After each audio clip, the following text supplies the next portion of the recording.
Okay, let's dive right in. Look, every single developer has been there. You get a bug report, but it's not a nice, clean crash log.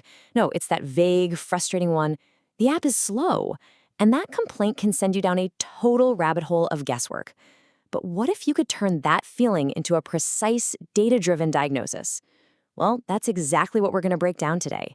We are going to build a system, a real approach for hunting down and fixing those performance bottlenecks that are just killing your user's experience. This right here, this is the heart of it all. This is our guiding light for everything we're about to talk about. We have to move past our hunches and assumptions. The goal is to stop guessing what might be slow and start knowing exactly what is slow, why it's slow, and what to do about it. It's a huge shift. You go from a developer who's just putting out fires to an engineer who's performing surgical optimization. All right, so here's our game plan. First up, we're going to talk about the high cost of lag, why every single millisecond really matters. Then we're cracking open the standard diagnostic toolkit that every Android dev needs to know. After that, we'll get into the specialized stuff, the framework-specific profilers, and when you need to call in the big guns. And we'll wrap it all up by hammering home the golden rule of all performance work. You gotta measure. So, to kick things off, let's get really clear about what we're up against. Let's define the enemy. We're not just fighting slow code, we're fighting for a good user experience. Things like lag, stutter, freezes, they're not just little annoyances. They are a direct attack on how people see your app. So let's get specific. This slide just lays it all out perfectly. It translates what the user feels into what the system is actually doing. So when a user says there's jank when they scroll, what's really happening under the hood? The system is literally skipping frames. When they say the app froze, that means your main UI thread was completely blocked, unable to do anything. And that dreaded application not responding dialog, the ANR, that's the system's way of giving up on you because the main thread was blocked for way too long. And that battery drain complaint, that's often just your app burning through the CPU. Our job is to connect these two worlds, to see the system's reality behind what the user is feeling.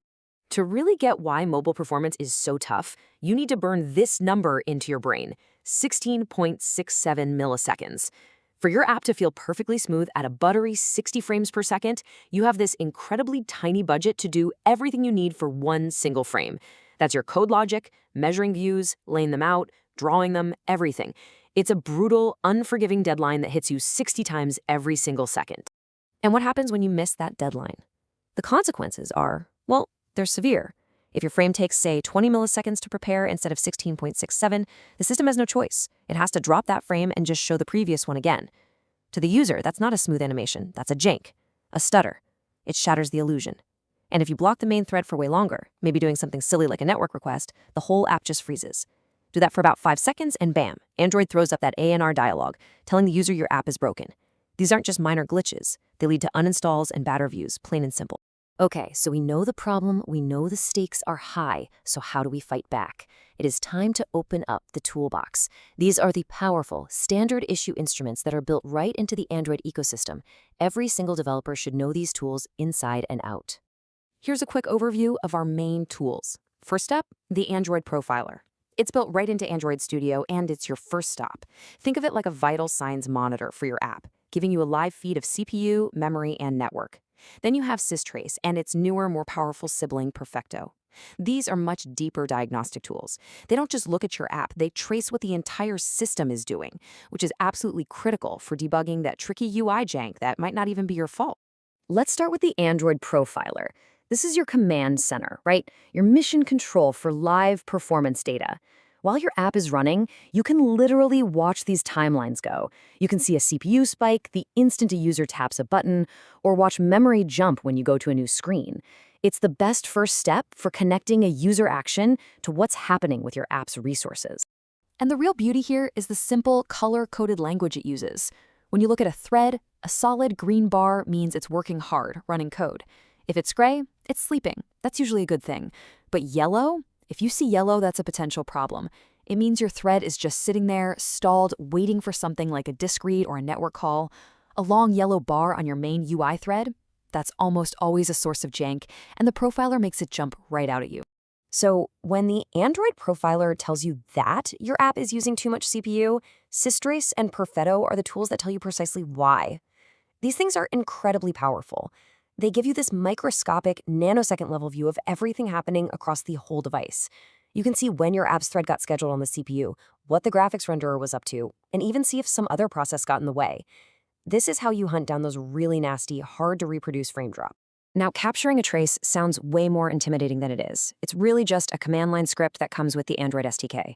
You just navigate to the systrace directory, make sure you have a Python dependency installed, and then run the command. The important part is telling it which app to watch and what kind of info you want. The ones here are the big three for UI performance. Sched shows you CPU scheduling, GFX tracks the graphics pipeline, and View shows you how your UI is being drawn. Once you open up that HTML report that systrace spits out, this is the very first thing you should look for. You'll see a row for your app called Frames. It's just a bunch of circles.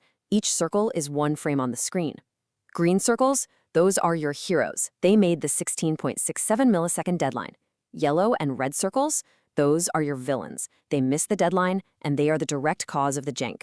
And here's the best part. You can click on a red circle, and the whole report will highlight everything that was happening during that slow frame, often with alerts that point you right to the problem. It turns a mystery into a focused investigation.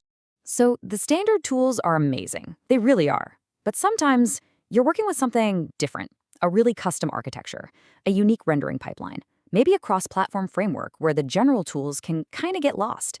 In those cases, you need to bring in a specialist's instrument, a tool that was designed from the ground up to understand your specific tech stack. This analogy is just perfect. Using something like the Android Profiler is like taking your car to a fantastic mechanic who knows cars inside and out.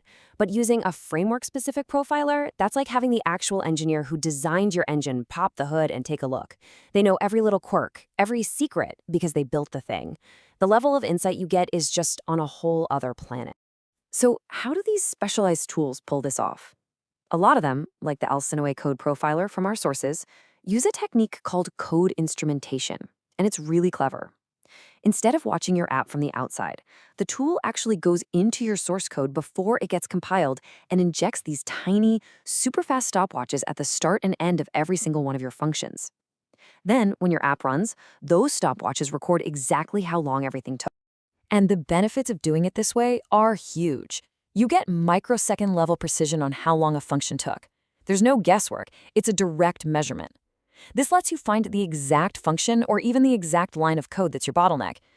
And because it works on your source code, it often works seamlessly across Android, iOS, Windows, you name it. You get one tool to profile your app everywhere. Then you can see all that data in a nice graph and spot your problem areas instantly. So the big takeaway here is knowing when to reach for a tool like this. If your app is doing something non-standard, maybe a custom threading model or a hybrid renderer that mixes native UI with a game engine, a standard profiler might just get confused. It might not know where to attribute time correctly. In those high-performance, specialized cases, an instrumentation profiler isn't just a nice-to-have, it's often the only way to get an accurate diagnosis. Okay, we've looked at the problems, we've looked at the tools, now let's bring it all home with the single most important principle in all of performance engineering. This is the mindset shift that separates the pros from the amateurs. I absolutely love this analogy. Think about it. Would you trust a doctor who tried to diagnose a heart problem just by listening to you talk? No way.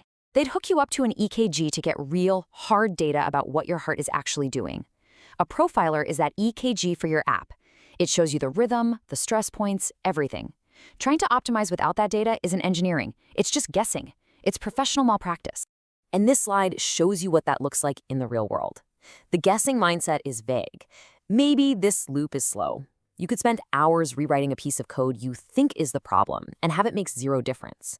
The measuring mindset is precise. It's data-driven. The profiler doesn't think it knows. It tells you the main thread is blocked right here in this function for 200 milliseconds. Suddenly, your job isn't to find a needle in a haystack. The needle has been handed to you. It changes everything. So we'll end with this question, a question for you. The next time you get that "the app is slow" report, what's your first move going to be? Are you going to start changing code based on a hunch? Or are you going to reach for your toolkit, fire up a profiler, and turn that vague feeling into a precise, actionable measurement? The answer to that question really defines what kind of developer you are.